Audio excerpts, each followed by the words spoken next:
It's time once again to slip into your camo, grab your bow, and join us out in the field for another episode of the Up North Journal, presented by PSE Archery.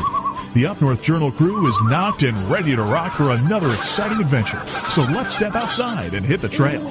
This episode is brought to you by PSE Archery, Black Eagle Arrows, Cabela's, Antler Action, Spot Shooter Archery, Tom's Custom Turkey Calls, Family Traditions Tree Stands, and Badass Slingshots.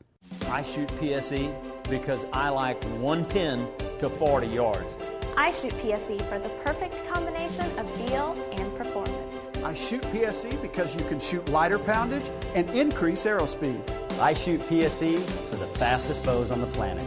I shoot PSE because my livelihood depends on my bow. I shoot PSE because better engineering makes a better bow. I shoot PSE. I shoot PSE. I shoot PSE.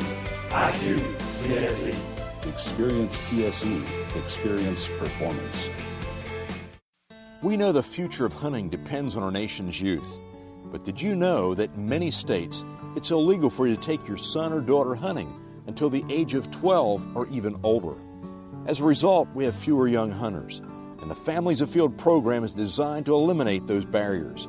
Hunting is safe, and the safest hunters afield are young people with adult mentors. Visit our website at familiesafield.org to find out how you can bring more families afield.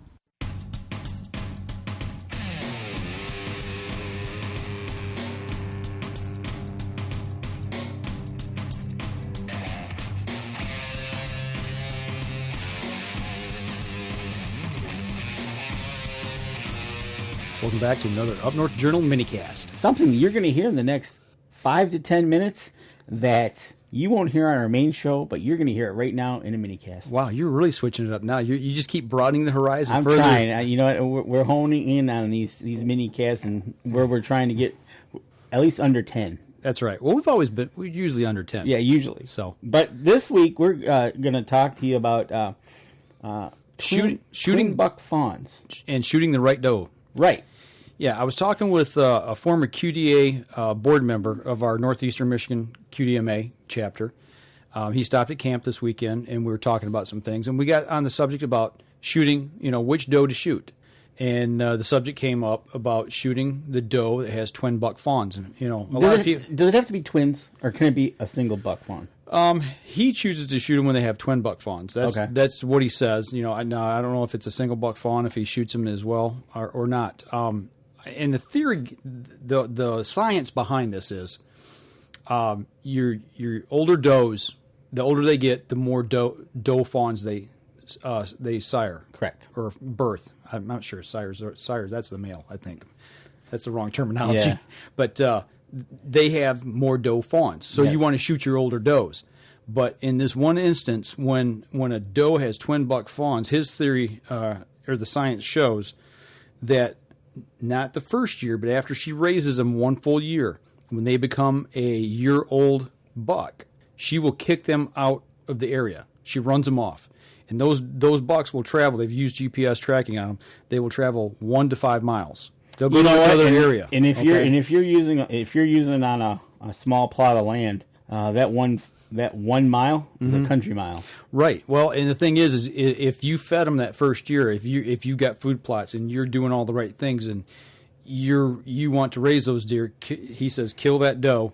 Those twin bucks are going to be more likely to stay in the area and not be run off. Oh, there you go. So you know what? And part of QDMA is making sure you take the does as well. So that's right. Right there, it kind of works into your favor. Hey, you need to take a doe, so why not check this doe out? Oh, got a buck fawn. Yep. Put it on your tag list. That's the thing is really knowing what you've got in front of you before you pull the trigger.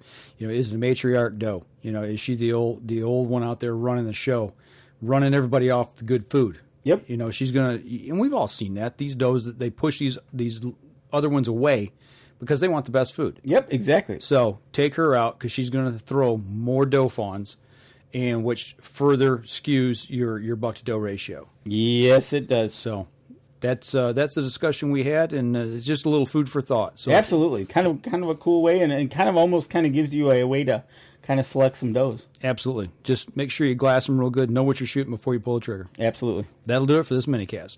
This episode was brought to you by PSE Archery, Black Eagle Arrows, Cabela's, Antler Action, Spot Shooter Archery, Tom's Custom Turkey Calls, Family Traditions Tree Stands, and Badass Slingshots. Thanks for listening, and join us again here next week. Until then, remember, as we always like to say, if you're out on the water or in the woods, shoot straight and be safe until next week on the Up North Journal.